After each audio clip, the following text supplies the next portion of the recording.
After I told you it was 870,000 square feet, that structure right there. When they first built it, they used 3 million bricks for that building. 3 million bricks. And they had to bring in 100 train car loads of steel. Wow. 100 loads of steel on a train. Back in 1950, what was it? 1950s. Yeah, early 50s. Two-minute warning we're hearing. Two-minute warning. About 8:01.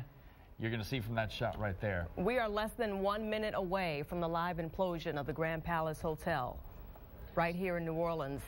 Claiborne Avenue, you can see it right there, Claiborne and Canal. This is a building that's been standing there since the 1950s. A lot of history there, lots of memories. Now we've just been told there's a 1 minute warning, so the clock is ticking down. You're about to watch this building imploded live in just a few seconds. So in about 30 seconds, we're going to shut up, and we're going to let you watch this thing come to fruition in front of you, the way it plays out on TV. You'll hear the charges first, as they mentioned, then you'll see the building implode onto itself and a big dust cloud that'll go out about 150 to 200 feet, and then about a 20-foot debris pile after all that. We're about 10 seconds away. Let's watch it.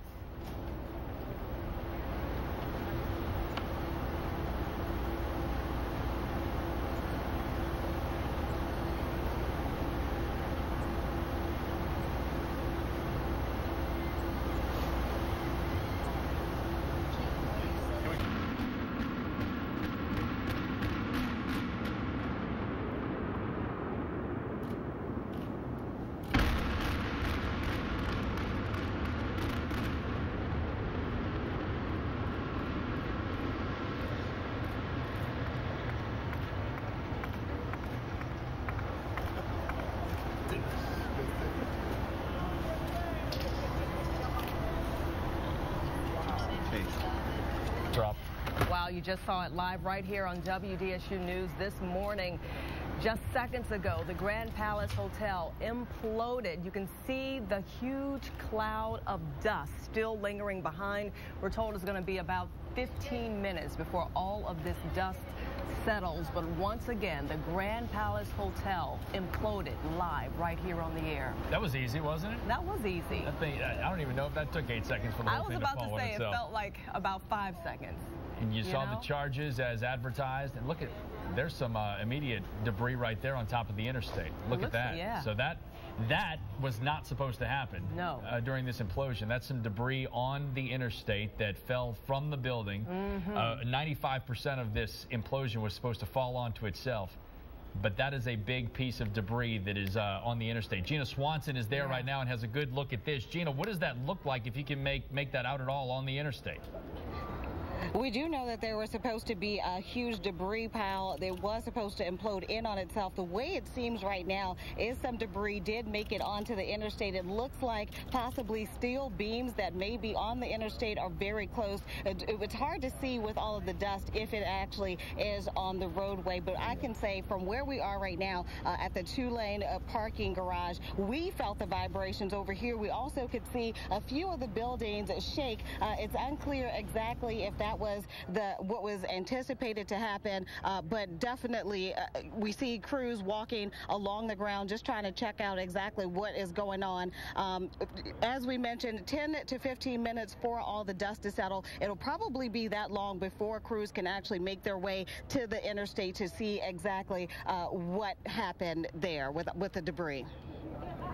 All right, Gina, thank you. And once again, steel beams look to have fallen on the interstate. Just seconds ago, the live implosion of the Grand Palace Hotel. Joining us live in our studio, security expert Mike Kahn. We just spoke minutes ago about the fact that... Again, authorities still aren't...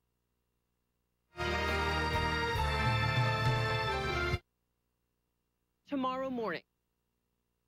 To say about what we just witnessed. Wait, you know what? Let's hang on for Mike one moment because we've got Travers Mackel with state police right now who are going to comment on this debris that's on the interstate. Let's go live to Travers, and we'll get right back to Mike Kahn right after that. Travers? Hey, we're here with Melissa Mady with the state police. The dust is hitting us pretty good right here. What do you guys do from here from state police when it comes to the interstate? Well, we're gonna be checking all of the roadways, making sure that everything's okay, and also checking that interstate. If there is debris on that interstate, we're going to keep it closed so people can expect the interstates to remain closed for a little bit of time until it's going to be safe to pass. A lot of dust. You can see on your uniform here, Trooper Mady, a lot of dust is hitting us right here. Was this expected for the dust to come this far back?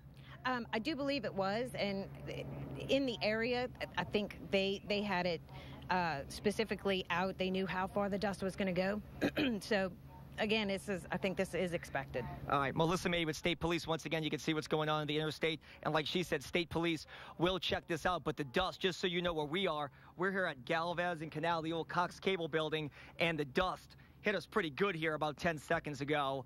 They actually asked some of the crews, I believe, to go inside. So you can see that that cloud of dust came much further back than was expected on Johnson Street. We're about a block further on Galvez, and we got hit with the dust. And so they're going to keep monitoring it with State Police here, with Melissa Mady and all of the law enforcement officials here. We know that Mayor Mitch Landrieu was out here as well. We believe that he may have gone inside too. We're expecting him to come up here and join us live to let us know what the city's reaction is to the implosion of the Grand Palace. Scott.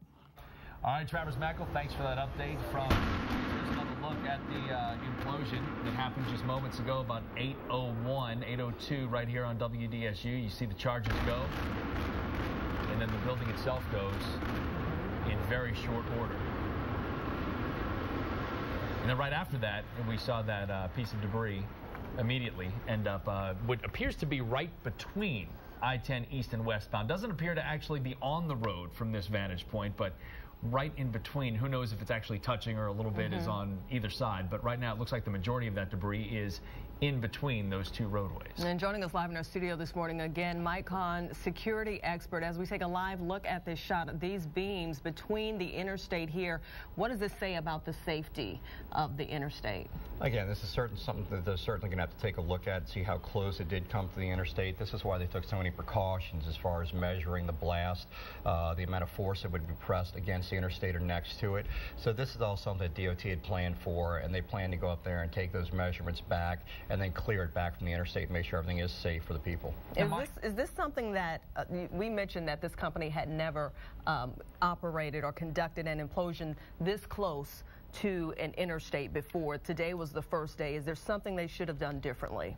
No, I think this is the building, the structure was so close to the interstate, you really couldn't go away from having some of the material come close to it. It still appears that they've done a fantastic job if it has not hit the interstate or done any damage to it, and they probably expected it to be very close to the interstate when it came down. And obviously they'll pull that material away, they'll check all the stabilizing bars and all the stabilization of the interstate to make sure everything's okay. All right, Mike, stick around. We're going to get back to you in a moment. But right now, Travers Mackel is now joined by Mayor Mitch Landrieu to talk more about this. Travers? Well, first off, your reaction to the implosion. Dust came pretty far back, but is this what you expected? Yeah, well, I mean, first of all, it was spectacular to watch. You know, you don't usually get to see something now, front like row that. Seat. But, you know, the dust kind of came back about as far as we expected it to. I don't know if we know what the, complete consequences are. We have people that are doing what they're supposed to be doing post the implosion, which is checking the structural integrity of everything that was around it. So we'll see. I hope it went well. It looks like at least a piece of debris, from what we can tell, may have landed on the interstate. Something that may have not been planned, but something that they were at least prepared for to go check and deal with. Well, you know, when you plan for these things, you plan for things to go wrong as well. And I'm not sure whether that happened here or not, but I don't think anything happened that we didn't expect. I'm sure that they expected some debris to fall on the interstate. So they're going to check the integrity of it now. We don't really know. We'll find out after we do the inspections. And it looks like it's going to be at least a while. Dust is starting to clear here, and you can start seeing, you can take a look right here, you can start seeing the massive pile of rubble. It's going to take weeks to clear off, but obviously step in the right direction for this project. Well, they started deconstructing the building a long, long time ago, and I know as everybody passed by, they saw that they were actually taking the building down by hand.